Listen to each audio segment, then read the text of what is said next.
પાલનપુર ખાતે આવેલા ગણેશપુરા કડવા પાટીદાર સમાજ દ્વારા 4 મંદિરના પ્રાણ પ્રતિષ્ઠા મહોત્સવ યોજવામાં આવ્યો હતો, જેમાં 11 એપ્રિલે આ મહોત્સવ શરૂ થયો હતો, જેમાં ઉમિયા માતાજીના, અંબાજી માતાજી, ગુરુ મહારાજ તેમજ દુધેશ્વર મહાદેવના મંદિરની પ્રાણ પ્રતિષ્ઠા મહોત્સવ યોજાયો હતો, જે આજરોજ સુખરૂપ સંપન્ન થયો હતો।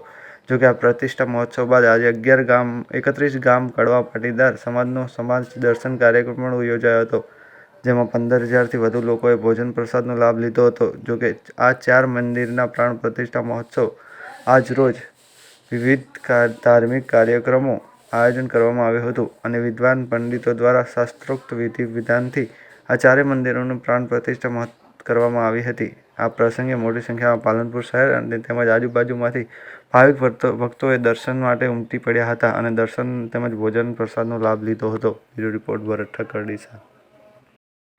4-25થી ગણેશપુરા ગામમાં 11 દિવસનો મહોત્સવ જે ઉજવાયો અને ત્યારબાદ આ 27 તારીખના દિવસે સમાજ દર્શન નાથનો મહોત્સવ અને 4 મંદિરોનો પ્રાણ પ્રતિષ્ઠા મહોત્સવ ગણેશપુરા ગામમાં ઉજવાઈ ગયો। ઉમિયા માતાજીનું મંદિર, અંબાજી માતાનું મંદિર, ગુરુ ગણેશ પાર્થી દાદાનું મંદિર અને શ્રી દુધેશ્વર મહાદેવનું મંદિર।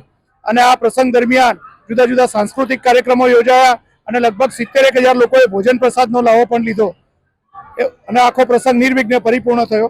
એ બદલ તમામ લોકોને ખૂબ ખૂબ ધન્યવાદ। રોહિતભાઈ પટેલ। પાલનપુરના ગણેશપુરા મુકામે માતાજી શ્રી ઉમિયા માતાજી કુળદેવી, મહાદેવ, ભોલેનાથજી, ગુરુ મહારાજ અને અંબાજી માતાજીના 4 નવીન મંદિરોનો પ્રાણ પ્રતિષ્ઠા મહોત્સવ ઉજવાયો। આ કાર્યક્રમ સતત 11 તારીખથી લઈ અને 21 તારીખ સુધી સાંસ્કૃતિક કાર્યક્રમો વિવિધ રહ્યા। 17થી 21 તારીખ સુધી અમારે અહીંયા ભવ્યથી ભવ્ય પ્રાણ પ્રતિષ્ઠા મહોત્સવનો હવન યોજાયો અને આજે 27 તારીખે સમગ્ર કડવા પાટીદાર સમાજ એટલે 31 ગામ કડવા પાટીદાર સમાજના સમસ્ત લોકોએ આજે અમારા નાતનો કાર્યક્રમ હતો અને નાતના કાર્યક્રમની અંદર આજે